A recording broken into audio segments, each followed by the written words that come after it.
आज का सेशन रखा जाए तो आज का ये सेशन हमारा रहेगा हार्ट अटैक पर। आप लोग जानते होंगे आदरणीय धर्मेंद्र जी कम उम्र में हमारे बीच से चले गए और एकमात्र रीजन ये बताया जा रहा है कि हार्ट अटैक रहा। अब ये हार्ट अटैक आजकल इतना ज्यादा प्रचलित हो चुका है कि हर दूसरे व्यक्ति को आप देखेंगे। यूट्यूब पे इतनी वीडियोस आती हैं, आप लोग सोशल मीडिया पर देख सकते हैं, कोई व्यक्ति डांस करते करते गिर जाता है एकदम और मर गया। कोई व्यक्ति खेल रहा है, कोई स्पोर्ट एक्टिविटी कर रहे हैं और खेलते खेलते मर गए। ऐसी बहुत सारी चीजें आप लोगों को देखने में आएगी। तो ये क्या ऐसा हो जाता है कि एकदम व्यक्ति चलते चलते ही उसका देहावसान हो जाता है? ये है हार्ट अटैक। हार्ट अटैक एक ऐसी चीज है जो कई बार तो पहले से अलार्म देते हुए आती है।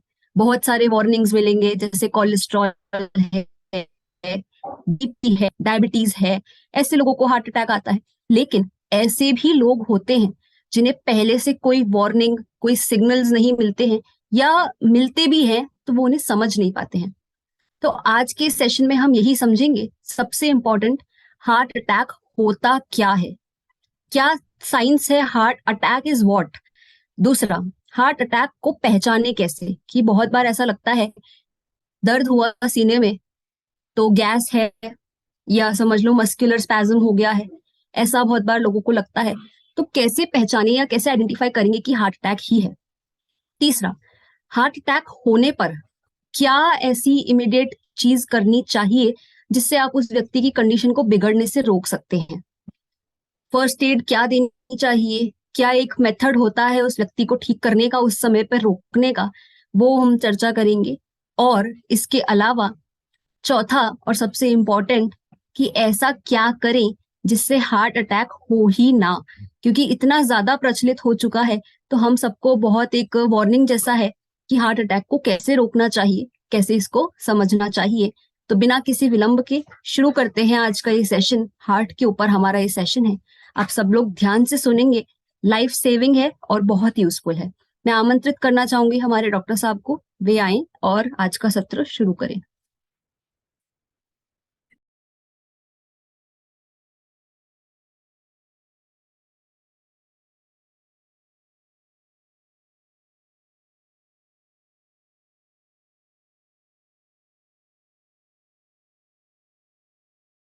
जय जिनेन्द्र सभी को। आज हम जयपुर में ही हैं और बिटिया भी जयपुर में ही है। तो इस तरह से अपना सत्र यहाँ से हो रहा है। और अपन जो आज विषय विषय ले रहे हैं वो प्रासंगिक है। यद्यपि कुछ कुछ अंश में अपन पहले इसकी चर्चा कर चुके थे। आज हमने डिटेल इसका विवरण निकाल करके इसे यहाँ पर प्रस्तुत करने का मानस रखा है। छोटा सा मंगलाचरण करके आगे बढ़ते हैं। पूर्वोपार्जित निज दोषों से जग रोगी है बाल समान। प्रभु आप भव रोग मिटा कर उन्हें किया करते निरोग मान। निज हित अहित ज्ञान में शिशु सम सभी जगत जनों के वैद्य। औषधि बतलाई प्रभु अरे जो अचूके अनमोल अभेद्य। रागादि रोगान सततानुशक्तान। रागादिरोगान् सततानुशक्तान् शेषकाय प्रसुतान् शेषान्।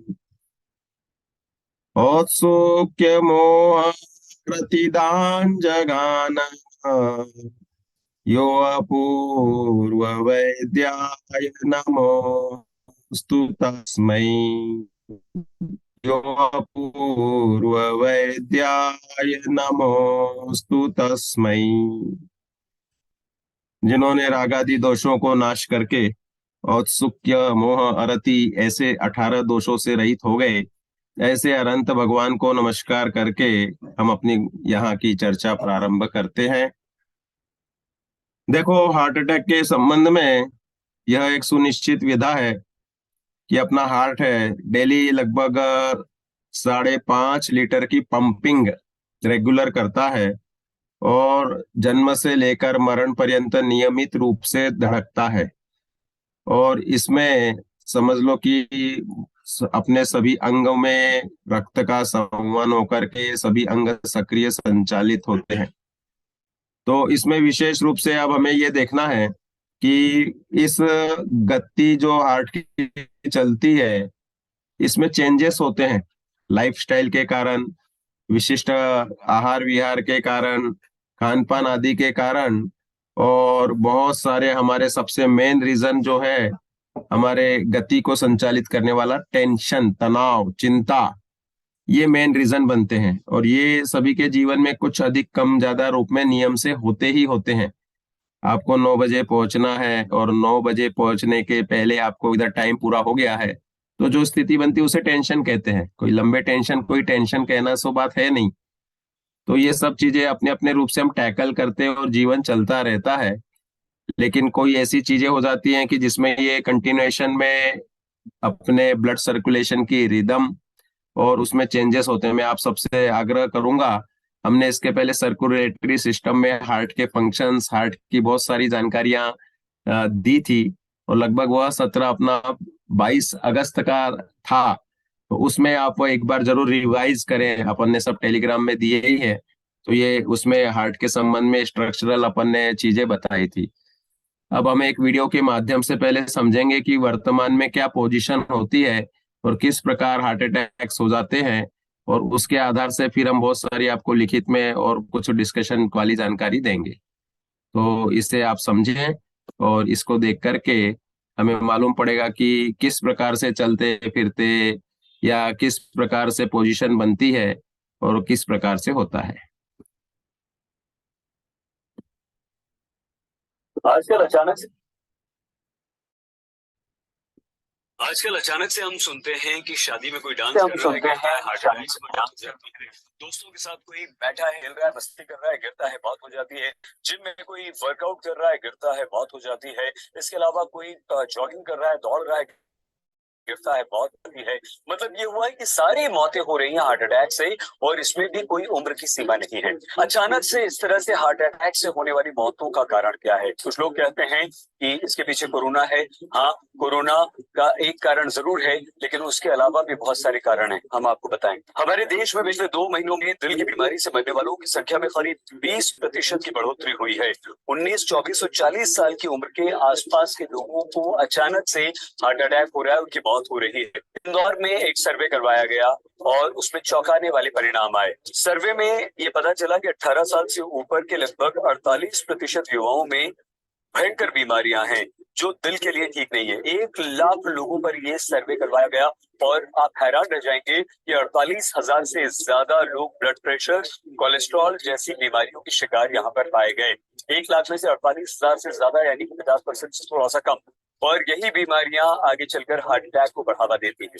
सर्वे में 17% लोग कोलेस्ट्रॉल, लगभग 9% डायबिटीज और किडनी, लीवर से जुड़ी परेशानियों से जूझ रहे थे, और ये हार्ट अटैक का एक बड़ा कारण है। हार्ट अटैक का सबसे बड़ा कारण है खराब लाइफस्टाइल। मतलब रात को देर देर तक जागना, देर से सोना, देर से उठना सबसे पहला कारण। समय पर खाना न खाना, जंक फूड खाना और इररेगुलर हैबिट्स आपकी, ये सबसे बड़ा कारण है। अब आपको करना क्या है? शराब पीना बिल्कुल बंद कर दीजिए, सिगरेट पीना बंद कर दीजिए, और अगर जरा सा भी आपके सीने में दर्द होता है तो उसे बिल्कुल भी इग्नोर मत कीजिए, डॉक्टर के पास जाइए। हार्ट अटैक से बचिए। अपना प्लीज बहुत ख्याल रखिए। हाँ, हमने कि जैसे कि इस वीडियो में देखा कि आजकल चाहे स्पोर्ट्स पर्सन हो जो रेगुलर एक्टिव रहते हैं, उनमें भी हार्ट अटैक के ऐसे रेशो मिलने लग गए हैं कि भाई वो भी मर रहे हैं। और मेजर हार्ट अटैक आता है तो उसमें कोई चांसेस भी नहीं होते संभलने के। देखो, इसमें जो जो नेसेसिटीज हम बताएंगे उसके अनुसार पूरी की पूरी इसमें वैद्यकीय जानकारी आपको हो जाएगी। और यह नेसेसरी होगा कि हमें अपने लाइफस्टाइल को पहले तो अपन इसको कुछ भागों में डिवाइड करेंगे और इनकी कारणों की भी समीक्षा करेंगे। तो उसमें अपने को एक एक पार्ट बाय पार्ट एक जानकारी मिलती जाएगी कि होता क्यों है, किस प्रकार होता है, और क्या कारण में होते हैं, और क्या संप्राप्ति बनते हैं। और हम तो ये कहते हैं कि भाई जो जनरली स्वाध्याय धर्म ध्यान आदि की जिनकी प्रवृत्ति रहती है उनको तो हार्ट अटैक होना ही नहीं चाहिए, क्योंकि उनकी मानसिक शांति और लाइफस्टाइल काफी अच्छी हो जाती है। तो देखो ये यहाँ पर ये विशेष रूप से हमने कुछ कटिंग्स वगैरह और कुछ आपके लिए यहाँ पर जानकारी भी लाई है। तो इसमें देखो ये सबसे मेन बात बता रहे हैं कि इसमें एक तो ये मामले जो है ना ये पिछले कुछ वर्षों में तेजी से बढ़े हैं। और जैसा कि हमने पिछले बार उनमें IS जैन साहब का ओपिनियन भी समझा था, और उन्होंने मल्टीपल रीजंस में एक रीजन बताया था 4G 5G और ये रेडिएशन के लेवल बढ़ने का, जिससे लोगों की इम्यूनिटी कम हो रही है। और अनेक अनेक प्रकार से उनने तो ट्यूमर का भी बताया था। हम तो बोलते सेल डिस्ट्रक्शन, मतलब सेल का समय के पूर्व नाश होना और नवीन सेल्स नहीं बन पाना, ऐसी पोजीशन बनती है, और उसके कारण फिर ये बहुत सारे इस टाइप की तकलीफें हो रही हैं। तो इसमें हमें ये सावधानी रखने की जरूरत है कि किस प्रकार से क्या होता है, तो क्या उसकी किस प्रकार मदद करनी चाहिए, क्या करना चाहिए, इसके बहुत सारे हम यहाँ पर पॉइंट वाइज बात करेंगे। तो यहाँ पहले देखो ये CPR वगैरह की एक बात दी है, कार्डियक, इसमें जो पर्टिकुलर जब भी कोई पोजीशन बनती है किसी के हार्ट अटैक की, तो ये इसके अपन ने वीडियो एक बार दिए भी थे। देखो यहाँ पर इन्होंने ग्वालियर की मध्य प्रदेश की बात बताई है कि सड़क पर चलते चलते व्यक्ति को अचानक हार्ट अटैक आ गया। हृदयघात होने पर व्यक्ति सड़क पर गिर पड़ा, और फिर उस समय महिला सब इंस्पेक्टर वहां पे थी, उसने CPR दिया। और CPR कार्डियक जो पल्मोनरी पर्टिकुलर जो इसमें मसाज देने से या वो धड़कने बराबर देने से उसको वह सिंपल उसमें तुरंत ही फायदा हुआ, और फिर हॉस्पिटल पहुंचा दिया। तो उसकी वजह से इस प्रकार की चीजें कवर भी हो जाती है। तो इसमें सबसे पहले CPR हार्ट अटैक के बाद रोगी जान बचाने के लिए कारगर उपाय है। और कई बार ऐसा देखा गया है कि CPR देने से तुरंत ही काफी अच्छा उसमें फर्क पड़ता है। और CPR देने की पद्धति आपको सीधी सादी सी बात है, एक हथेली पे दूसरी हथेली रखना है, और जो अपनी हथेली का जो नीचे का हिस्सा है पाल्म, उस पाल्म से दूसरे हथेली से उस पर प्रेशर देना, 2 इंच तक अंदर तक जाना चाहिए। तो देखिए इसका पूरा लॉन्ग फॉर्म भी दिया है, कार्डियो पल्मोनरी रिससिटेशन, अर्थात जो अपने कार्डियक और पल्मोनरी दोनों की इसमें जो पर्टिकुलर एक वाइब्रेशंस रेगुलर चलते हैं उसको बराबर करना। तो ये CPR में जो है, जैसे इसमें ले हार्ट अटैक जैसी आपात स्थिति में कारगर है। रोगी को दिल का दौरा पड़ता है या फिर पानी में डूबने के बाद सांस नहीं आती है, तो इस तरह की स्थिति में यह CPR दिया जाता है, के द्वारा रक्त और ऑक्सीजन का संचार हमें करना होता है। और इसके लिए ऐसे बहुत सारे प्रोसेस भी दिखाते हैं। देखो ये दोनों अपने समझ लो छाती पे सेंटर पॉइंट लेंगे, यद्यपि थोड़ा लेफ्ट साइड में भी अपना हार्ट का लोकेशन होता है तो लेफ्ट साइड भी कर सकते हैं। और जो इसमें धड़कन बढ़ाने के लिए जो नीचे का हाथ है उस पे ऊपर के हाथ से थोड़ा दोनों का बल देकर के 2 इंच तक अंदर दबाना होता है, और 1 मिनट में 30 बार 35 बार तक देना होता है लगभग। देखो इसमें दे रहे हैं कितने कितने बार देना है। इसमें यह 30-35 बार 30 सेकंड के लिए, और बाकी तो इसमें 100-120 मिनट के दर से, मतलब प्रति मिनट में 100 से 120 बार भी फटाफट फटाफट दबाना होता है। और यह इसमें दिया है कि इसको करने के लिए दोनों हाथों के जोड़कर हथेली का निचला हिस्सा छाती पर रखें, और उस हथेली से केंद्र के बीच में रखें। छाती को 5 सेंटीमीटर, हमने 2 इंच बोला, आपको 2.5 से मतलब 2.5 इंच, वो समझ लो कि उसमें 2.5 सेंटीमीटर का 1 इंच, 5 सेंटीमीटर हो ही गया। इस प्रकार से उसे दबाना है। दबाव अच्छा होना चाहिए, एकदम तेज भी नहीं होना चाहिए कि पसलियाँ ही टूट जाए। इस रूप में थोड़ा सा वह हार्ट पे अपने को धड़कने देनी होती है। हृदय रोग विशेषज्ञ बताते हैं कि CPR की प्रक्रिया जरिए कृत्रिम विधि से हार्ट को या हृदय को रक्त पंप में मदद मिलती है, और ऑक्सीजन वाला वहां पे पहुंचने लग जाता है खून। और इस प्रकार से वह CPR एक विधि है जो आपको सबको सरल है। अपन ने ग्रुप में इसका एक बार वीडियो भी शेयर किया था, और आप लोग उस देख सकते हैं अपने ग्रुप में, वह वीडियो अभी भी सुरक्षित हो गई।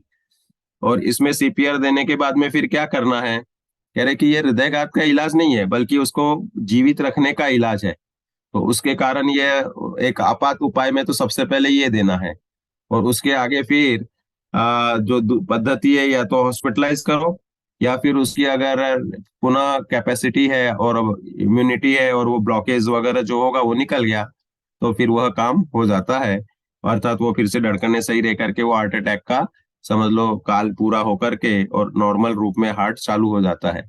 तो इस तरह से पहली बात यहाँ पर सीपीआर के लिए ये हमने आपको बात बताई। अब दूसरा, ये कारण क्या होते हैं इसके लिए, इसकी भी बहुत सारी समीक्षा है। तो जैसे कि उस वीडियो में भी बताया था, इसमें भी बता देते हैं। इरेगुलर लाइफस्टाइल, लक्षण कब से मिलने लगते हैं, तो उसका भी एक हम यहाँ पर नोट दिखा रहे हैं कि भाई 1 महीने पहले से मालूम पड़ने लगता है किसी को हार्ट अटैक आना है या नहीं आना है। तो वो 1 महीने पहले से कौन से लक्षण आते हैं वह भी यहाँ पर हम अभी देते हैं, तो उससे बहुत सी जानकारी मिलेगी कि भाई किस प्रकार से वह, देखो मेन तो सीने के साथ संबंध रखता है।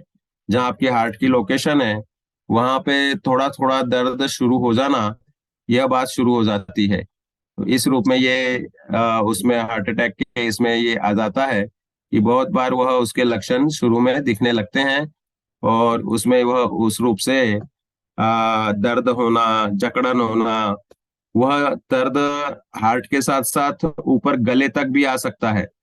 और फिर उसके बाद में वह समझ लो कि कंधे पे आना और धीरे धीरे हाथ पे आना, ये जो लक्षण हम बताते हैं वह लक्षण उसमें, तो इसलिए ये विशेष रूप से दिया है। नींद की कमी हो जाना, नींद बराबर नहीं होना, तो इस तरह से बहुत सारे ये लक्षण आने लगते हैं। तो देखो यहाँ पर एक सिंपल या दे रहे हैं, चेस्ट पेन या discomfort that last longer than a few minutes and goes away and then comes back. ये बार बार ऐसे हार्ट में या सीने में आपको दर्द होता है तो समझना चाहिए कि वो हार्ट के लिए उसका समझ लक्षण जैसा वो पोजीशन बनने की विधि बनने लगती है।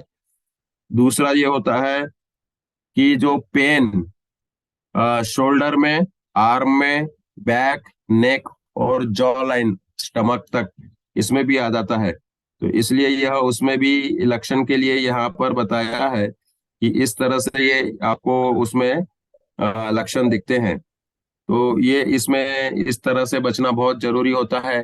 फिर शॉर्टनेस ऑफ ब्रेथ, अपन जो श्वासोच्छ्वास ले रहे हैं उसमें यह पर्टिकुलर सांसें जल्दी जल्दी आना, पूरी डीप ब्रीदिंग नहीं हो पाना, पसीना पसीना पसीना होना, फैटिगनेस, बेचैनी सी होना, चक्कर सा आना, इस प्रकार से ये लक्षण आने लग जाते हैं। तो इस प्रकार से ये घटनाओं को हमें देखना चाहिए, तो उसमें बहुत सारी जानकारी इसमें मालूम पड़ जाती है। तो ये अपने को लक्षणों से स्टडीज से बताया है इसमें कि किस प्रकार से ये 1 महीने पहले के लक्षण दिखाई देते हैं। तो उस रूप में इनको हमें समझना चाहिए कि कौन से लक्षण इस प्रकार से आते हैं।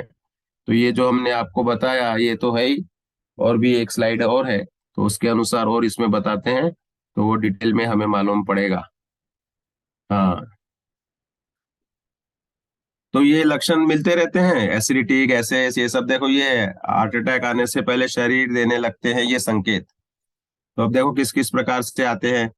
तो ये इसमें देखो कि कोई भी हिस्ट्री किसी की नहीं भी हो, और बिना मेडिकल हिस्ट्री के भी जब तक समझ लो कि बाकी अंगों पे असर मिलता है हार्ट के तरफ, जब ब्लड सर्कुलेशन सही नहीं होता है तो उसके कुछ लक्षण हमें आने के पहले, हार्ट अटैक आने के पहले दिखते हैं। तो देखो ये यहाँ पर बता रहे, सबसे पहला लक्षण है बेचैनी और घबराहट, जिसे लोग गैस बनने या फिर अपच से जोड़ लेते हैं। छाती या पेट में होने वाली जलन कई बार दिल की बीमारी की परेशानी से होती है। देखो ये पक्का है, जब भी हार्ट अटैक आएगा, आपने वायु पित्त, वात पित्त कफ का लक्षण पढ़ा है। अपना शरीर का ये जो यंत्र चलाने वाला है वो वात है, वायु। तो अब जब भी आपकी गैसेस हैं तो वायु के रूप में हमने देखा, पाचन के लिए भी गैस चाहिए, हाथ पैर हिलाने से वायु चाहिए। वायु तंत्र यंत्र रहा, तो सभी रूप में वायु का फंक्शन सर्वत्र है। तो अब उसमें क्या हो जाता है कि बहुत बार गैसेस, एसिडिटी बनती है और वो ऊपर की तरफ जा करके डायफ्राम पे अटकती है, और उससे फेफड़ों के उसके ऊपर दबाव आता है, और फेफड़ों के साथ में फिर हार्ट के ऊपर प्रेशर आता है। तो वह गैसेस कई दिनों तक अगर बरकरार है आपकी एसिडिटी वगैरह, तो आपको ध्यान देना जरूरी है। और छाती में जाकर अटकती है गैसेस और कई दिनों तक लक्षण बरकरार है, तो हमें समझ लो कि इधर डॉक्टर की सलाह लिखी है, हम कहते हैं कि उसको फिर सावधानी रखनी चाहिए। हम बताएंगे आपको आयुर्वेद से कैसे सावधानी लेनी है। जिनका एलोपैथी का त्याग है वे बिल्कुल इस हार्ट के अटैक से भी बच सकते हैं, और किस प्रकार उन्हें सावधानी लेनी ये भी हम बताएंगे। दूसरा लक्षण सीने में जकड़न।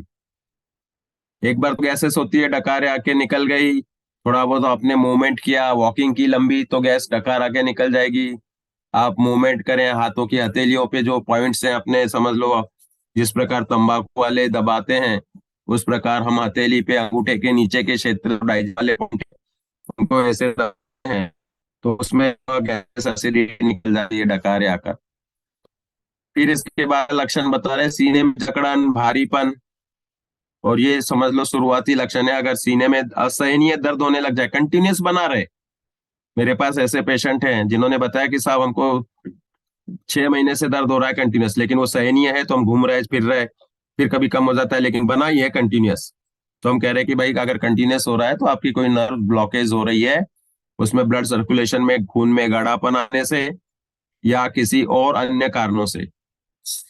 जबड़े में दर्द, हमारे जो दांतों का स्वास्थ्य है, इसमें जो दांतों की और अपने समझ लो कि इसकी मसूड़ों की बनावट है, तो इसमें धीरे धीरे जबड़े में दर्द कंटिन्यूशन में रहता है, वो ब्लड सर्कुलेशन के इसका हार्ट के साथ संबंध होता है।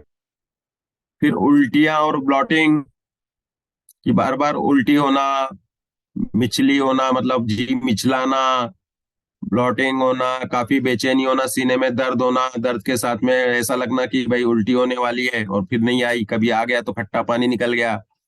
बहुत से लोग इसको सामान्य मानते हैं, लेकिन हम कह रहे हैं कि जब आपका वायु का उद्रेक ज्यादा हार्ट की तरफ से मुंह की तरफ आ रहा है तो वह आपको नियम से हार्ट के लिए निगेटिव हो सकता है। टखने में और हाथों में दर्द, हार्ट फेल के कॉमन लक्षणों में पैरों में सूजन और सांस लेने में तकलीफ भी है। ये जो नीचे के अपनी पिंडलियों के मसल्स रहते हैं टाइट होने लगते हैं बहुत सारे लोगों के, हम कहते हैं कि उसे ध्यान देना चाहिए और पैरों की एक्सरसाइज सूक्ष्म क्रियाएं वाली रेगुलर करनी चाहिए, क्योंकि उनके इसमें वायु बनने का रेशो बढ़ गया है और कोलेस्ट्रॉल ज्यादा हो तो पैरों के जो मसल्स हैं वो टाइट हो जाते हैं। इस रूप में हमें ध्यान रखना चाहिए कि ये हार्ट के इसमें ये बहुत सारे लक्षण हो जाते हैं। तो अब ये समझ लो कि एक महीने पहले से हमने लिखा, लोगों को 6-6 महीने पहले से ये लक्षण होते रहते हैं, लेकिन ये जानलेवा लक्षण नहीं होते तो लोग इसको बहुत बार इग्नोर करते रहते हैं। तो इस रूप में हमें ये खास ध्यान देना चाहिए। एसिडिटी गैसेस को इग्नोर नहीं करना चाहिए। हमने आपको बताया उसका सरल से सरल उपाय कि सौंफ और जीरा सेक करके रेगुलर लो, घर में है आपके, वो नियम से काम करेगा। अब जो मेडिकल टर्म्स में हम बोलते हैं कोलेस्ट्रॉल का होना लंबे समय से, ब्लड प्रेशर का लंबे समय से होना, और हार्ट अपनी आर्टरीज जो है समझ लो बाकी की बॉडी की भी वो टाइट होने लग जाना, इनके लिए भी हम साधारण सी बातें बताएंगे कि जिनसे नियम से ये कंट्रोल हो जाता है। अब देखो ये थोड़ी सी एक और साइट हमारे पास है जिसमें बता रहे हैं कम उम्र में हार्ट अटैक क्यों आ रहे हैं, तो उसका भी यहाँ पर ये बता रहे हैं। शिफ्ट करना, तो उसमें यह बहुत सारी चीजें मालूम पड़ जाती है कि भाई किस तरह से वह कम उम्र में आने का जो होता है, तो वह इसमें बात आपको मालूम पड़ेगी। तो देखो ये इसमें सिर्फ मौसम वगैरह का कुछ नहीं है, इसमें जनरली ऐसा माना जाता है कि सर्दियों में ज्यादा कार्डियक अरेस्ट होते हैं, हार्ट अटैक आते हैं। और अब तो ये भी पहले तो बड़े बूढ़ों की बीमारी मान रहे थे, अब 30-40 के युवा भी आ रहे हैं। हमारे धर्मेंद्र जी भाई की भी उम्र लगभग 44-45 की बता रहे हैं। तो इस तरह से काफी हो रहा है। देखो अब इसमें कौन सी बीमारियां इसमें काम करती हैं जो हार्ट अटैक आने के लिए ज्यादा बढ़ाती हैं। देखो डायबिटीज हो तो कह रहे हैं कि चाहे छोटा हो चाहे बड़ा हो, वह खतरा 2 से 3 गुना बढ़ जाता है हार्ट अटैक का, क्योंकि डायबिटीज में शुगर की मात्रा के साथ में खून में ऑक्सीजन के रेशो कम ज्यादा हो जाते हैं, तो इसलिए ब्लड वेसल्स की सूजन बढ़ जाती है और जिसकी वजह से हार्ट में होने वाला ब्लड सर्कुलेशन में रुकावट आ सकती है। तो ये लंबे समय तक अगर सूजन रहेगी तो हार्ट अटैक बनेगा। मोटापा, क्योंकि हमने बताया कि फैट्स जो है वसा, वो शरीर में उचित मात्रा में ठीक है, लेकिन अब यूज ही नहीं हो रहा है आपका, तो धीरे धीरे वो बढ़ बढ़ के नसों में ब्लॉक करने लगती है। जो खराब कोलेस्ट्रॉल होता है एलडीएल, वह अब नसों में जमने लगता है।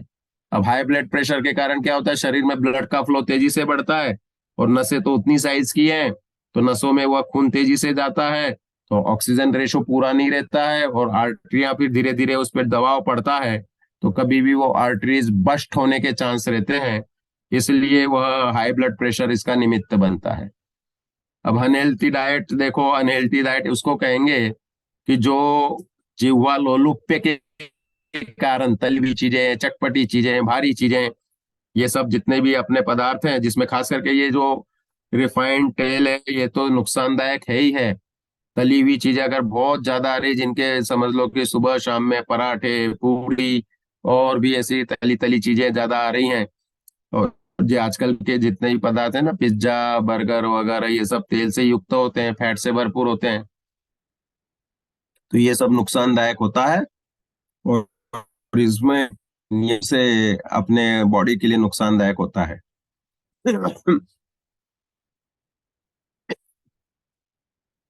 इसके बाद में फिजिकल एक्टिविटी की कमी।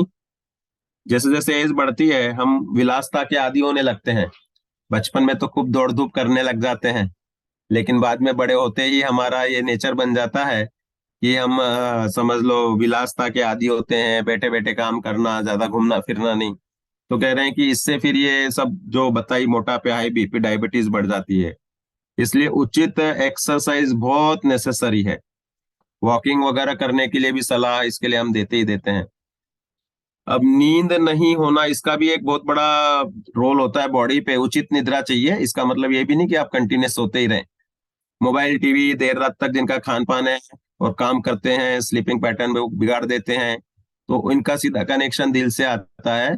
तो इसको 6 से 8 घंटे की नींद हमने बताई है, 8 से अधिक ज्यादा सोने की जरूरत नहीं। और आप अपनी लाइफस्टाइल जैसे जैसे डालोगे, हमने तो आपको 5 सेकंड से 8 सेकंड तक की निद्रा की भी बहुत सारी बातें बताई हैं, कि जिनका मेंटल पीस रहता है, ऐसे मुनिराज वगैरह की, और पूर्ण रूप से हार्ट से स्वस्थ रहते हैं। इस प्रकार से ये हमारी बहुत सारी चीजें जो हैं, वो हमारे श्रावकाचार के अनुरूप अगर हम देखते हैं, तो नियम से सुरक्षित रहती हैं। तो इसमें मेन जो हमने बताया, ये सब होने में देखो, कोरोनरी आर्टरीज आपको जैसे कि पहले भी जानकारी दी थी, सर्कुलेटरी सिस्टम में 3 होती हैं। इन कोरोनरी आर्टरीज का ब्लॉकेज शुरू होता है धीरे धीरे। जब आप 30% तक ब्लॉकेज हो जाते हैं, तो आपको कोई उसमें कोई नुकसान नहीं है, 40% में भी नुकसान नहीं है। 2 आर्टरी ब्लॉक हो जाए तो भी एक आर्टरी अपने आप में पूरा सप्लाई दे सकती है, लेकिन वह 2 आर्टरी कितने परसेंट में ब्लॉक हुई है, वो भी एक अंतर करता है। 70% तक के भी उसमें नुकसान नहीं आता है। जब आप समझ लो चलने में हाफने, पहले 70% आर्टरी ब्लॉक होती है, तो सीढ़ियां चढ़ने में आपको हाफनी आने लग जाएगी। फिर 70 से 80 तक आ जाएंगे तो चलने में हाफनी आने लग जाएगी। 90% तक जब आर्टरी ब्लॉक हो जाएगी, तो बोलने में हाफनी आने लग जाएगी, अर्थात सांस चढ़ने लग जाएगी। शॉर्टनिंग ऑफ ब्रेथ, ये बहुत बड़ा लक्षण है हार्ट का। अब कहेंगे कि भाई अब ये कैसे करें, तो हम कहते हैं अनुलोम विलोम, कपालभाति और भस्त्रिका, ये चारों प्राणायाम अच्छे से करने चाहिए। ये सीधा डायरेक्ट ऑक्सीजन सप्लाई करते हैं हार्ट और अपने फेफड़ों में। कोरोना के बाद में लोगों के फेफड़ों में ऑक्सीजन इनहेलिंग कैपेसिटी कम रही। अभी आपने देखा होगा बहुत सारे लोगों को खांसी हो रही है, और वह 15-15 दिन, 20-20 दिन में भी ठीक नहीं हो पा रही। थोड़ा थोड़ा अंश रह जाता है, 90% सही, लेकिन 10% खिचड़ी 15 दिन, 20 दिन, 1 महीने तक। तो उसमें ये पोजीशन इसलिए हो रही कि ऑक्सीजन लेने की इनहेलिंग कैपेसिटी फेफड़ों की वीक है। तो इसलिए ये अपने को प्राणायाम हमेशा अपनाना है। दूसरा, जैसे आपको मालूम पड़ रहा है कि आपके सीने में दर्द रह रहा है, तो सबसे पहले हमने जैसे बताया, सौंफ जीरा सेक करके लेना, गैस एसिडिटी को दूर करो। इसके बाद अर्जुन छाल, ये समझ लो कि हमारे कोलेस्ट्रॉल की रामबाण दवा है। आपको औषधि के रूप में अर्जुन छाल का प्रयोग लंबे समय तक कर सकते हैं। तीसरा, हमने आपको बताया था 2 इलायची सुबह, 2 इलायची शाम को। ये इलायची चबा करके लेंगे तो कोलेस्ट्रॉल भी कम होगा, और आपके खून को पतला रखने में भी सहायता होगी। अलसी फ्लेक्सिड है जो, वो भी अपने आप में हार्ट के फंक्शनिंग के लिए और बाकी कैल्शियम और विटामिन डी के लिए भी अच्छा काम करता है।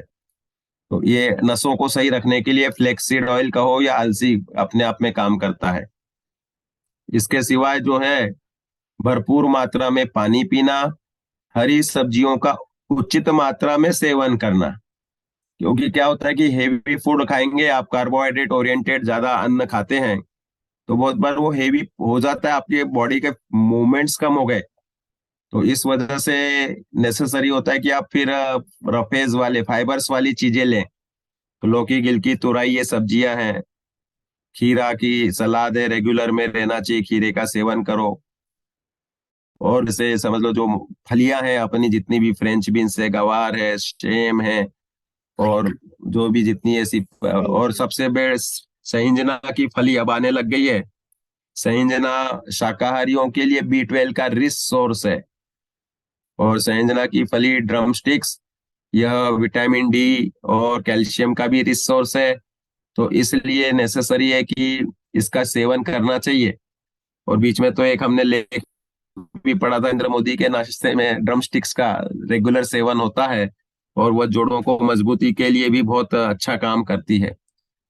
तो इस तरह से ये हमारे लाइफस्टाइल में सब्जियां, फलभाजी लेने से सही रहेगा। दूसरा ये कि मूवमेंट्स, एक्सरसाइज मस्ट है आपको। मैंने हमेशा ही रिकमेंड किया, 5 से 7 किलोमीटर डेली वॉकिंग नहीं कर सकते तो वीकली करो, अल्टरनेट डेज में करो, जब मौका मिले तब करो। 3 महीने में एक तीर्थ यात्रा करके पहाड़ चढ़ लेना चाहिए, तो आपकी TMT टेस्ट हो जाता है, ट्रेडमिल टेस्ट, जो आप अलग से समझ लो 1000-1200 रुपए दे के अगर कहीं कराओगे, तो आप पहाड़ चढ़ लेते हो और ज्यादा तकलीफ नहीं हुई, तो आपके जो बैड कोलेस्ट्रॉल है वो भी कम हो जाता है, और ऑक्सीजन इनहेलिंग टैकीकार्डिया, हार्ट की धड़कनें बढ़ करके जो एक्स्ट्रा चर्बी है वो भी निकल जाती है। तो इस दृष्टिकोण से देखा जाए तो बहुत नेसेसरी हमें ये करना चाहिए कि भाई यात्रा 3 महीने में एक बार होनी ही चाहिए। तो इनसे सब अपने हम इसको कंट्रोल में कर सकते हैं। तो इस रूप में हमें ये नेसेसरी है कि हम इस तरह की तकलीफों से बचने के लिए ये अपनी लाइफस्टाइल अपनाएं। अब क्या होता है कि बहुत सारे लोगों में स्ट्रेस लेवल का मेंटेनेंस नहीं कर पाते लोग, तनाव को कैसे टैकल करें। तो ये तनाव को टैकल करने के लिए हमने आपको बताया कि सबसे अच्छा साधन है अपना स्वाध्याय, धर्म, ध्यान, जाप देना, भक्ति करना। ये सब स्ट्रेस रिलीजिंग और समझ लो कि जो तनाव युक्त करने वाली प्रवृत्तियां, इनसे निवृत्त लाते हैं। और हैप्पी हॉर्मोन्स जो हमने सेरोटोनिन, डोपामाइन वगैरह बताए हैं, इनमें ये रिलीज करने के लिए निमित्त बनते हैं। तो इस रूप में तनाव मुक्त होने की कला अपनी अपनी स्वयं को डेवलप करनी चाहिए, और तत्व ज्ञान के आश्रय से निराकुल रहना चाहिए। अब प्रश्न अभी चल रहा था कि भाई हार्ट अटैक होने पे हम क्या करें। तो अभी हमने जैसे बताया था, यहाँ पर भी बताया कि धर्मेंद्र जी को भी चेस्ट के बाद ही हाथ में दर्द आया था। ये लक्षण स्पष्ट ही था कि भाई वो हार्ट की संबंधी उनकी तकलीफ हो गई थी।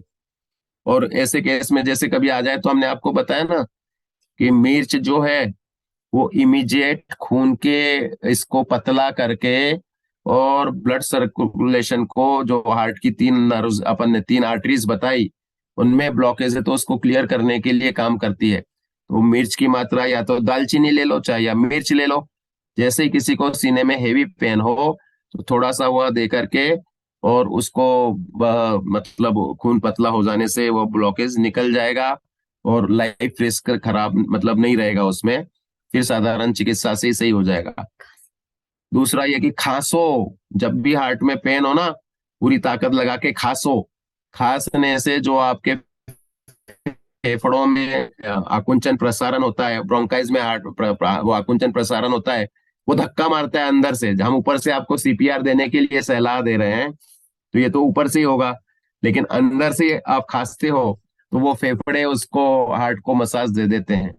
तो जब भी आपको ऐसा लगे ना कि सीने में जकड़न हो रही या हार्ट की तरफ पेन हो रहा है, तो खांसना शुरू करो, नकली नकली जोर जोर से। और किसी को बोले भैया मेरे पीठ पे थोड़ा ऐसे धीरे धीरे से थपथपा, और थोड़ा सा कार्डियक मसाज ऐसे सीने पे धक्का दे दे के थोड़ा सा वो देवे, तो काफी अच्छा रहेगा। ये तो ऑक्सीजन पहुंचाना है आपको, जब भी कुछ ऐसा हो ना, ऑक्सीजन पहुंचाने की एक्सरसाइज करनी है। और जब भी कोई ऐसी तनाव वाली बातें होती है तो उसको ध्यान डाइवर्ट करे। और जब भी ऐसा पेन वगैरह हो तो अपने पंच परमेष्टि का स्मरण लेकर के और शांत रहे तो अपने आप ही वो ब्लॉकेज निकल जाता है। तो जब भी ऐसे इमरजेंसी हो तो उसमें हमने आपको 3-4 चीजें बता दी, ये चीजों को करना चाहिए। अब आप प्रश्नोत्तर पूछें तो उससे अपन उसकी चर्चा करके सारांश निकालेंगे और नई नई बातें आपके सामने आ जाएगी। तो ये यहाँ पर समझने की विशेष बात है। हाँ रिद्धि जी पूछिए, क्या पूछना है। हाँ, ये लोई गाढ़ा कैसे होता है, मतलब क्या किस वजह से लोई गाढ़ा हो जाता है? देखो क्या होता है कि अपना ब्लड सर्कुलेशन रेगुलर चलता है, लेकिन अगर अपन बॉडी को एक्टिव नहीं रखते हैं तो हमारे शरीर में वह धीरे धीरे लोही गाढ़ा होने लग जाता है। कहेंगे ब्लड सर्क मतलब खून का गाढ़ापन। एक, चिकनाई ज्यादा खाने से, जितनी भी आप तली हुई चीजें खाएंगे वो ट्रांस फैट्स बन जाती है। और तेल तो मैंने जैसे बताया ना कि कभी भी तलो तो वो तला हुआ तेल पुनः प्रयोग कभी नहीं करना चाहिए, वो हमें लालच छोड़ देना चाहिए, उसे थ्रो कर देना चाहिए, फेंक देना चाहिए। क्योंकि वो अगर हम सब्जी में फिर से छोकनी में काम में ले लेंगे या बाकी चीजों में ले लेंगे तो तला हुआ, पुनः तला हुआ लेके, जैसे हम होटल का खाना खाते हैं बहुत से लोग, वो जो भी कचौड़ी पकौड़ी जो भी समोसे अपने केले के या जो भी जो खाता होगा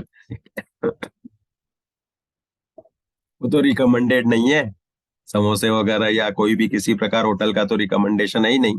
लेकिन वो बार बार तलते रहते हैं तो वो पूरा का पूरा ट्रांस फैट्स जाकर के अपने नसों में ही जमता है वो पूरा तेल।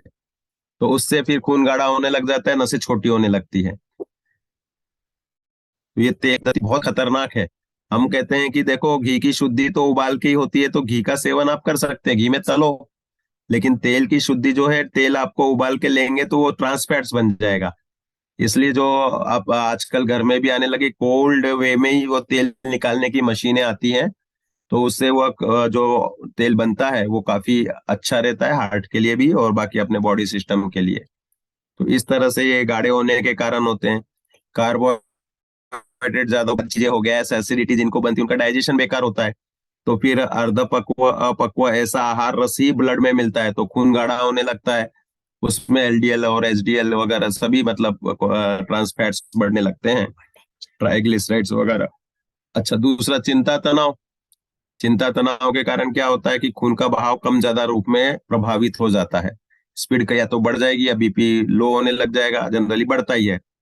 तो उस बढ़ने के कारण क्या होता है कि उसमें जो चिकनाई रहती फ्लो होने के कारण नसों की इलास्टिसिटी वह कम होने लगती है, और उसके कारण फिर वह धीरे धीरे खून की स्पीड को स्लो करके उसको गाढ़ा बनाने लगता है। तो इस तरह से मल्टीपल फैक्टर से खून अपना गाढ़ा होने लगता है। तो इनको दूर करने के लिए जैसे जैसे अपनी है वो स्टाइल को बदलना चाहिए खाने पीने की, ये रहेगा। हाँ पूछिए क्या बोल रहे हो। और ये तला हुआ। कोलेस्ट्रॉल, एक सेकंड।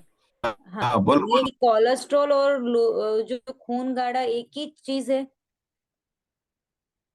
बिल्कुल बिल्कुल सही है। कोलेस्ट्रॉल बढ़ना, 3 प्रकार के गाढ़े तत्व होते हैं, ट्राइग्लिसराइड्स, कोलेस्ट्रॉल और एलडीएल और वीएलडीएल। वीएलडीएल में अच्छे क्वालिटी का वो माना जाता है, उसको वीडीएल भी लिखते हैं शॉर्ट फॉर्म में।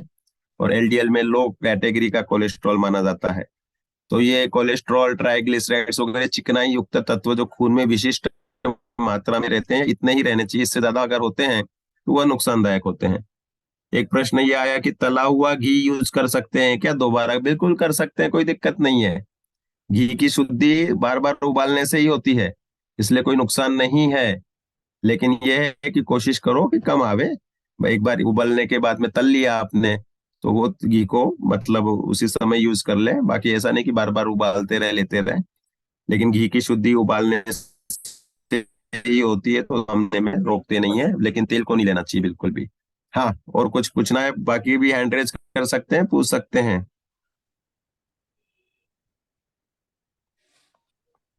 हाँ पूछो, और पूछना है। हाँ, एक ये सब ऐसे जैसे कि 45 एज के बाद पर्टिकुलरली मेल को, तो मेल को ज्यादा ये मतलब रिस्क रहता है। तो शाम के खाने में क्या अच्छा क्या रहेगा? शाम के खाने में सुबह तो हम जैसे कि दाल चावल सब्जी रोटी सब खा लेते हैं, लेकिन शाम के खाने में क्या अच्छा रहेगा 45 एज के बाद? देखो एज फैक्टर तो अब मायने इसलिए नहीं रख रहा कि हमने देख लिया 30-40 से ही लोगों को होने लग गए हैं। तो हम बोलते हैं शाम का खाना हमेशा हल्का रहना चाहिए। सुबह का नाश्ता राजा जैसा, दोपहर का भोजन सेठ जैसा, और शाम का भोजन फकीर या गरीब जैसा होना चाहिए। अर्थात ये कि छोटी मोटी चीजें जो बिल्कुल एकदम हल्की फुल्की हो, लौकी की सब्जी, मूंग की दाल, पतली रोटी, ऐसी चीजें लेनी चाहिए शाम के समय। मूंग की खिचड़ी ले लो, दलिया ले लो, थोड़े बहुत आपको सलाद वगैरह हल्की सब्जी लेनी है। इस तरह से मतलब रोटी की मात्रा सुबह अगर 4 खाते तो शाम को 2 या 3 ही खानी चाहिए, ऐसा नहीं कि 4 ही खानी है। तो इस रूप से शाम का खाना कम खाना चाहिए। यद्यपि हम सब जैन सूर्यास्त के पूर्व ले लेते हैं, लेकिन फिर भी हम ये कहते हैं कि भाई उसके बाद पाचन होने के लिए समय 3 घंटे पहले तो कोई नहीं खाता सूर्यास्त के। तो वह उसका खाना पचने के लिए सूर्यास्त के बाद का समय भी यूज होता है।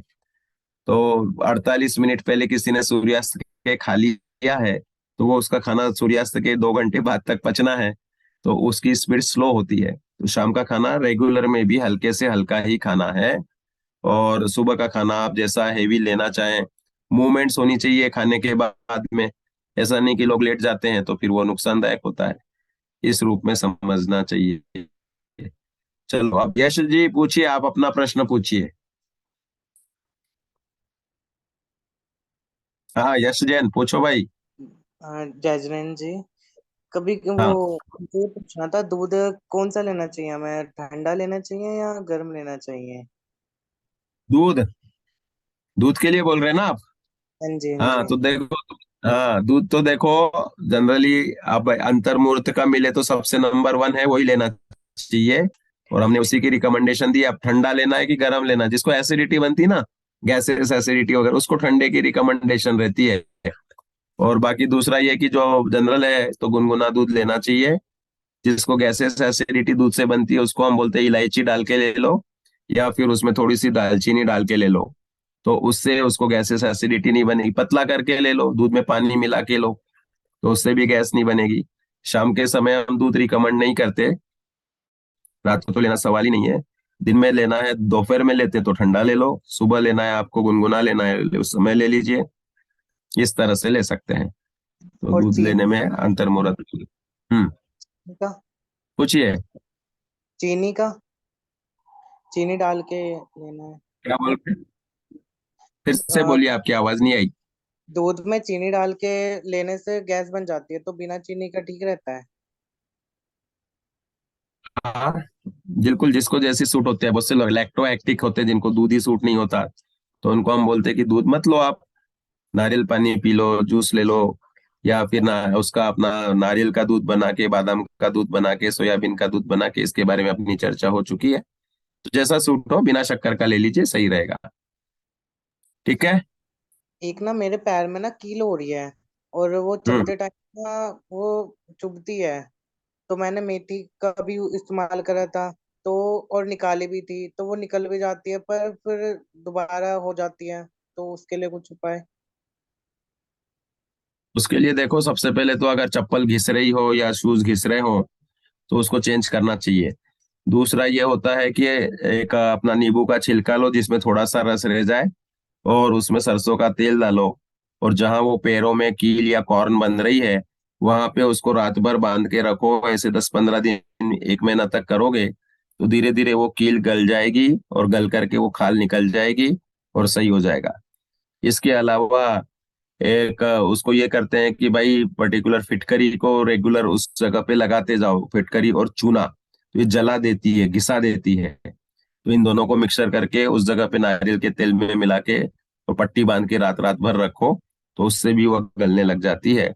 तो इस तरह से कीलों के लिए कर सकते हैं। ठीक है। हाँ जी, अनेकांत जी जैन पूछो। स्कूटी चलाते समय हाथ में झुनझुनी आती, मम्मी के हाथ में अरे तुम, झुनझुनी। अरे मजबूत बनो, हाथ की एक्सरसाइज करना, और सरसों के तेल की मालिश करो हाथों में, तो ये सब मसल्स मजबूत हो जाएंगे। तो स्कूटी चलाओगे तो झुनझुनी भी नहीं आएगी। स्कूटी तो आप भगाते होंगे शानदार, तो वो कोई दिक्कत ही नहीं है। इस तरह मालिश करने से और थोड़ी सी एक्सरसाइज करने से सही हो जाएगा। ठीक है। हाँ सीमा जी पूछिए। डॉक्टर साहब, वो एड़ी का पिक भेजा था मैंने, वो एड़ियां इतनी फट रही हैं मेरी बहुत ज्यादा। सरसों तेल से बिल्कुल मालिश करती हूँ तो थोड़ा आराम देखो, मिलता है। हाँ देखो एड़ियाँ फट रही है, ये इसकी निशानी है कि आपके बॉडी में B12 का रेशो कम है और खुश्की ज्यादा है। तो आपको ओवरऑल इनटेक में, जैसे हमने बताया, B12 के बढ़ाने के लिए सभी फलियां बहुत अच्छा काम करती, फलियों का सेवन ज्यादा करो। दूसरा, ये अगर दूध वगैरह, दूध के पदार्थ मिलते हैं तो वो लीजिए, वो भी B12 के सोर्स है। एड़ियों के लिए यह है कि अच्छे पानी में धो लें, धोने के बाद में उसमें अच्छा भरपूर तेल लगाएं और फिर मोजे पहन के दिन भर रहें। रात भर भी वह तेल लगा के अगर आप मोजे पहनते हैं तो 2 या 3 दिन में वो पूरी हीलिंग होने लगती है। चप्पल सॉफ्ट लें। अगर मार्बल के टाइल्स है तो बिना चप्पल के नहीं घूमे। मार्बल के टाइल्स के कारण बॉडी के पैरों, मतलब पैरों के तलवे में ड्राइनेस आती है। तो इसलिए या तो मिट्टी का या फिर वो सिंपल कड़प्पा पत्थर है उसके अगर हो तो वो चल जाते हैं। तो इस तरह से इसमें थोड़ा ध्यान देना पड़ेगा, तो हो जाएंगे कवर। डॉक्टर साहब, हाँ, हाथ आरती जैन पूछिए। का दर्द बोला था, ये पेन मेरा ठीक ही नहीं हो रहा है, मतलब बढ़ते जा रहा है। सरसों तेल से अजवाइन की अगर मालिश तो कर रही हूँ मैं, तो कुछ नहीं हो रहा है। हाँ, इसमें अगर डैमेज ज्यादा है तो एक्सरसाइज वगैरह और तेल से मालिश से सही नहीं हो रहा है तो फिर औषधि लेनी पड़ेगी। औषधि में सिंहनाथ गुग्गुल है, ये नसों को भी सही करेगा और पेन किलर जैसा भी काम करेगा। तो आप सिंहनाथ गुग्गुल कोई भी मतलब उससे ले सकते हैं और वो सुरक्षित है, उसमें कोई अवश्य भी नहीं रहेगा। ठीक है। हाँ, आरती जी पूछिए। जैसे पंडित जी, हम्म। जैसा कि आपने बताया कि तेल को दोबारा यूज नहीं करना चाहिए गर्म करने के बाद। तो जो सरसों का तेल होता है उसमें मतलब बहुत ज्यादा झड़प होती है, और जब हम उसको मतलब फिर उससे तेज गर्म करने के बाद हम कैसे यूज करें फिर दोबारा? नहीं नहीं नहीं, उसको फिर से यूज करना रिकमेंडेड नहीं, चाहे सरसों का हो चाहे कोई भी हो, मतलब मूंगफली, नारियल या जो भी तेल प्रयोग होते हैं, जी। तो वो पुनः यूज करना ही नहीं है गर्म करने के बाद में। और घी एक को बार कर सकते हैं। हम्म। जी, मेरे ना कान में बहुत खुजली हो रही है, कई दिनों से बहुत ज्यादा होती है, साफ करने के बाद भी हो रही है बहुत। हम्म। तो कान में खुजली हो रही तो देखो, साफ करने के बाद भी है, मतलब उसमें मैल वगैरह तो नहीं होगा, ड्राइनेस के कारण खुजली होती है। तो पर्टिकुलर अपना सिंपल खाने का तेल आप गुनगुना सा करें, फिर ठंडा कर लें, उसको डालें और 20 मिनट बाद साफ कर लें, तो वो ड्राइनेस निकल जाएगी। सरसों का तेल भी सिंपल डाल सकते हैं या मूंगफली का खाने का तेल भी डाल सकते हैं, कोई नुकसान नहीं है और सुरक्षित रहेगा। धन्यवाद। ठीक है। जी जी। हाँ, शुभा सालगिया जी पूछिए। जय जैन पंडित जी। मैंने ग्रुप पे भी मैसेज डाला था, ये बेटा है, हम्म। इसको बार बार सर्दी हो जाती है, मतलब ठंड बहुत लगती है ऐसा नहीं है, हम्म। लेकिन सर्दी हो जाती है बार बार। हम्म। और पसीना खूब आता है, मतलब छोटा है, बहुत हम्म। छोटा, तब से इसको खूब पसीना आता है। और थोड़ी हम्म। स्वेट भी पसीने में आती है, ज्यादा आती है इसको। एक बार पहना हुआ ड्रेस 2 घंटे के लिए भी पहना तो दोबारा नहीं पहना सकते, वैसा है। तो हम्म। इसके कुछ बता सकते हैं क्या? मतलब मैं रात को इसको उड़ा के नहीं सुला सकती, इतना गर्मी लगती है इसको, लेकिन सर्दी बनी रहती है इसको। जरूर। इसमें ध्यान देने की बात यह है कि 2 चीजें बता दी आपने। सर्दी बनना तो एक समझ लो कि ये बॉडी की टेंडेंसी है, और दूसरी जो आप बता रहे हैं कि भाई पसीना आने वाली बात, चलो। तो कफ वाली जो टेंडेंसी, उसके लिए तो आप सौंठ, गुड़, काली मिर्च और हल्दी इसका गोला बनाएं और वो दे दें इसको, लगातार 1 आध महीने तक दे दें, तो ये सर्दी की टेंडेंसी खत्म हो जाएगी। हम्म। 6 साल का होगा ये। क्या नाम बेटा तुम्हारा? और हाँ। हाँ। हाँ, आराम करो। और पसीना आता है, ये बॉडी की टेंडेंसी है, तो इसमें धनिया का प्रयोग अच्छा रहता है। जिनको भी पसीना ज्यादा आ रहा हो वो धनिया और सौंफ इक्वल क्वांटिटी में ले ले, उसमें मिश्री मिला ले या फिर खंड मिला ले अपनी, और उसको 1-1 चम्मच भोजन के बाद ले, तो पसीने की टेंडेंसी भी कम होगी और उसमें बदबू आना भी कम हो जाएगा। तो धनिया का प्रयोग करना तो वो सब प्रॉब्लम सॉल्व हो जाएगी।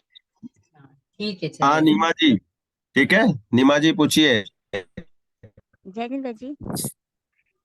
हम्म। बहन जी, अभी आपने बताया कि जैसे हार्ट अटैक आने लगे तो मिर्च और दालचीनी लेनी है, तो फिर वो कितनी मात्रा में लेनी है और किस तरह से लेनी है?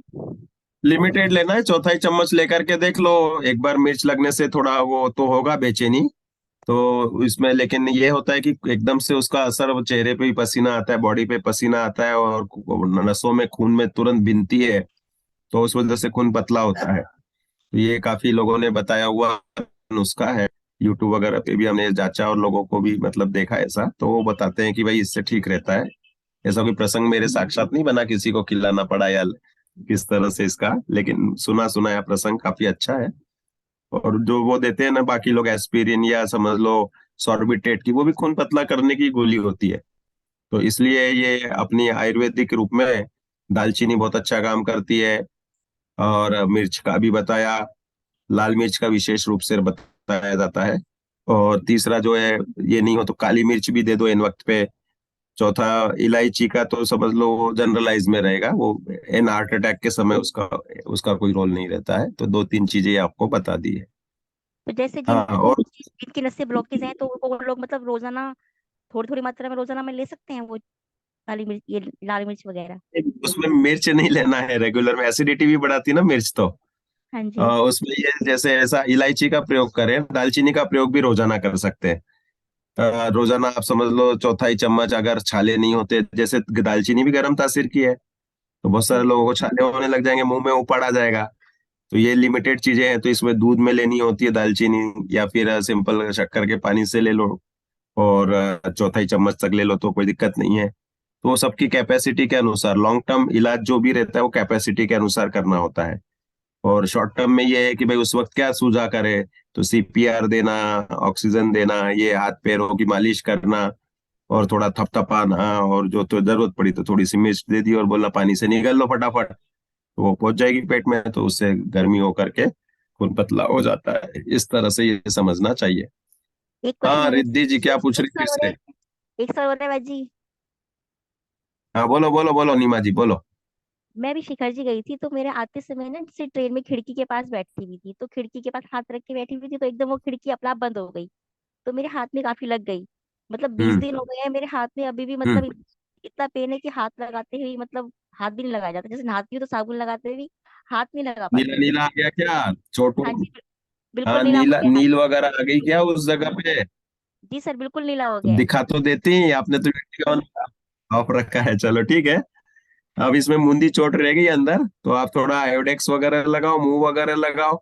और अगर दशांग लेप ले सकती है तो दुकान से खरीद के दशांग लेप का लगा दो, तो उससे शक्कर की चाशनी में या गुड़ की चाशनी में, तो उससे ये सूजन मुंदी चोट पे असर पर फटाफट सही काम करता है।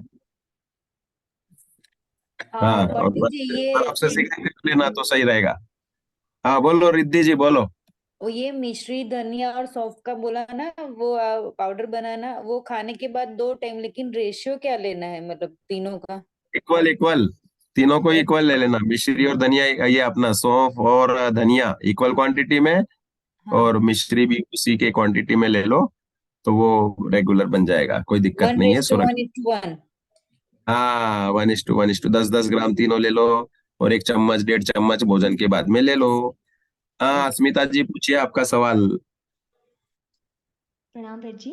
मैं हम्म। ये पूछना चाह रही थी, एक तो कि जो अकेला व्यक्ति है, अभी अभी तो सभी जगह आसपास भी यहाँ देखने में आता है, अकेली महिलाएं रह गई हैं, अकेले पुरुष रह गए हैं घर में, है या अकेले व्यक्ति ही है, अब घर में ही अकेला है वो, बच्चे दूर हैं जो भी, हम्म। तो अब ऐसे में अगर उसे लगता है कि एकदम से कार्डियक अटैक आ जाएगा, तो वो खुद क्या कर सकता है? धर्म ध्यान की बात को या अपने जिनवाणी की बात को मैं एक तरफ रख के, फिजिकली वो क्या कर सकता है, क्योंकि सभी तो जैन नहीं है, इसलिए पूछते हैं इस बात को। खांसे, जोर जोर से खांसे, खांसने के बाद में खुद ही अपने सीने पे सीपीआर, तो जितने हाथ दे पाए, लेकिन उसमें पेन बहुत सीवियर होता है, तो इसलिए उसके लिए तो बहुत लिमिटेड ऑप्शंस रह जाएंगे। मिर्च मिल जाए तो मिर्च डाले या दालचीनी डाल ले, खास से जोर जोर से खुद सीपीआर देने की कोशिश करे। और बाकी तो दूसरे की सहायता के बिना चांसेस कम ही रहते हैं। बाकी तो आपने बोल ही दिया कि भाई धर्म ध्यान को अलग रखना है, बाकी वही रहेगा करने के लिए। अकेले में सहायता नहीं मिल पाती है खास है, और बाकी थोड़ा सा खुद ही कोशिश करे सीने पे, वैसे ही हाथ भी पहुंचता है लोगों का, हार्ट अटैक जिसको आता है ना, वो सीने पे हाथ रख के खुद ही ऐसे दबाना चाहता है, तो इस रूप में रहता है। और बाकी कोई चांसेस कम ही रहते हैं बहुत सारे लोगों के। जी वे जी, अगला प्रश्न ये है मेरा कि हम्म दिल के जो मरीज होते हैं या हम्म दिल की बीमारी होती है, वो लोगों को क्या हम्म अनाज खाना चाहिए और कौन सा अनाज नहीं खाना चाहिए, अनाज अनाज में तो देखो, हम बोलते हैं कि गेहूं के जगह ये ज्वार और बाजरा, ये दोनों अच्छे रहते हैं। गेहूं मक्का भारी होता है, जो भी ले सकते हैं तीसरा खाने के लिए। जौ और बाजरा और ज्वार, अब उसमें बाजरा गर्म तासीर की होती है, ज्वार ठंडी तासीर की गिनी जाती है। तो ज्वार की रोटी हार्ट पेशेंट्स को काफी अच्छी रहती है, तो वो बिल्कुल ले सकते हैं, पेट भर के खाएं। दूसरा, एक इसके संबंध में दो चिंतन चलते हैं। भाई आज से 50 साल 60 साल 100 साल पहले लगभग हम गाँव वगैरह में रहते थे, तो उस समय पे ये हरी चीजों का प्रचलन ज्यादा नहीं था। उस समय यही होता था कि भाई लोग दाल रोटी खा रहे, कड़ी रोटी खा रहे, एक हाथ सब्जी रही सो रही, नहीं तो नहीं रही। और दूध का सेवन ज्यादा चलता था, गाँव में गाय वगैरह होती थी, तो अन्न पे ही पूरा जीवन चलता था। हरी वगैरह का सेवन करने की पद्धति बहुत कम थी। एक हाथ लौकी वगैरह या तुरई वगैरह की पेड़ गाँव में होते थे। ये अनार, एक अनार सौ बीमार, इस टाइप की कहावत पड़ती थी कि अनार बहुत कम मिलते थे। और ये फल वगैरह भी लिमिटेड, आम वगैरह सीजन में आते थे, छोटे अमिया वगैरह बनते थे। तो ये जो संपूर्णतः नेचुरोपैथी का जो कल्चर हो गया, वो फिजिकल, समझ लो कि मूवमेंट्स कम होने के कारण आ गया। कि अगर आपका फिजिकल मूवमेंट्स नहीं है तो कार्बोहाइड्रेट ओरिएंटेड अन्न वाला खाना कम पच पाता है, ये पचने में भारी होता है। और अगर आपका अच्छी हार्ड लाइफ है, रोज पैदल 10-12 किलोमीटर चलना, एक गांव से दूसरे गांव में हमारे नाना जी वगैरह पैदल जाते थे। और इसके सिवाय फिर मूवमेंट्स, पानी कुएं से भर के लाती थी महिलाएं, तो उनका घूमना फिरना भी उसमें होता था। बहुत से लोग दूर से लाते थे, बहुत से लोग 200 कदम 500 कदम कुछ तो चल पड़ता था, सिर पे कसीड़ी गुंड लेकर आती थी। तो फिजिकल मूवमेंट्स अगर बहुत अच्छा है तो अन्न ही अन्न खाइए आप, कोई टेंशन नहीं है। और फिजिकल मूवमेंट कम होते जा रहा है और पेट भरना है और फिर जीवा लोलुप्य भी है, वेराइटीज भी चाहिए। तो उसके लिए फलाहार और सब्जी आहार वाला जो नेचुरोपैथी वाला कॉन्सेप्ट चलता है, वो आजमाना पड़ता है। तो इस हिसाब से लाइफस्टाइल को अपने देश काल स्थिति के अनुसार सेट करना चाहिए। तो कोई निषेध नहीं है, जो हरि त्यागना चाहते हैं। एक ब्रह्मचारी राय मल्ल जी, उन्होंने ज्ञानानंद श्रावकाचार्य लिखा, आज से टोडरमल जी के समय 300 साल पहले की थे। उन्होंने जीवन भर हरि नहीं ली और स्वस्थ और मस्त रहे। तो इस तरह से कोई नियम नहीं बना सकते कि आपको 90% फलाहार या सब्जी का आहार ही लेना है और 10% अन्न लेना है। वो लाइफस्टाइल के ऊपर डिपेंड है कि आप किस प्रकार का जीवन जी रहे हैं। ठीक है। आखिरी प्रश्न वेद जी बहुत जरूरी था। एक हमारी हाँ पड़ोसी है, हमारी पहचान में भी आंटी है, दोनों ही एक तो 65+ है, एक 60+ है। दोनों की ब्लड में हम्म। बैड कोलेस्ट्रॉल आया है और वो मुझे काफी पीछे पड़ रही है कि मुझे कुछ बता दो कि हम क्या खाएं या क्या नहीं खाएं। हम घी तेल तला हुआ नहीं खाते हैं, फिर भी ऐसा क्यों हो रहा है? मूवमेंट करें, पैरों की सूक्ष्म क्रियाएं, हाथों की सूक्ष्म क्रियाएं वाले व्यायाम व्यायाम जो है 60-65 वालों को रेगुलर करने चाहिए।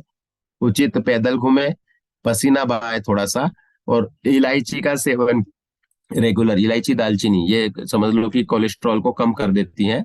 तो इनका सेवन करेंगे तो सही हो जाएगा। ये सरल उपाय रहेंगे। लता जी, आपका प्रश्न रह गया था, बोलिए क्या बोल रही थी। धन्यवाद वेद। हम्म। अनम्यूट करो अपने आप को।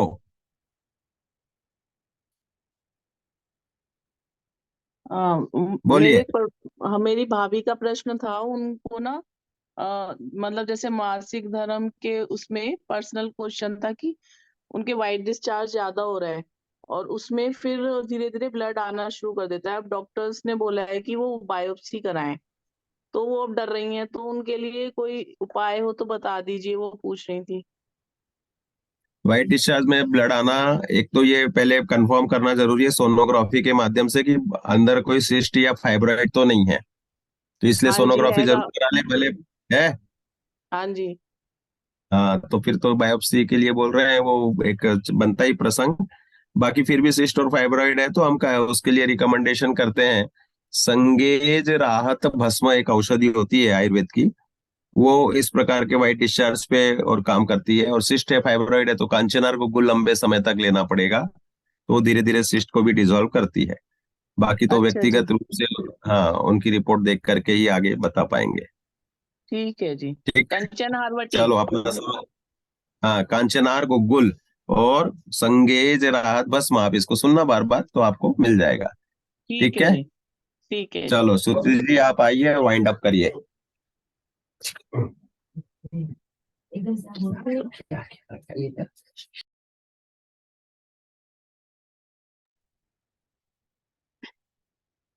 चलिए, समय हमारा हो ही चुका है। आज के सेशन में आप लोगों के लिए जानकारी खास करके मैं ये देना चाहूंगी कि हम लोगों ने एक्यूप्रेशर थेरेपी भी पढ़ ली है और हमने नेचुरोपैथी थेरेपी भी पढ़ ली है। आयुर्वेद का आप लोगों ने यहाँ पर पक्ष सुन लिया है, और एक्यूप्रेशर और नेचुरोपैथी में भी जब हमने सेशन सुने थे तो उन्होंने हमें बहुत सारी जानकारी दी थी कि कैसे अपने हाथों के जो पॉइंट्स हैं उसमें सारे जो है बॉडी के पार्ट्स कवर हो जाते हैं। तो रेगुलरली अपने हाथों की मसाज और पॉइंट्स पे दबाव देना, ये सब हमें करते रहना चाहिए।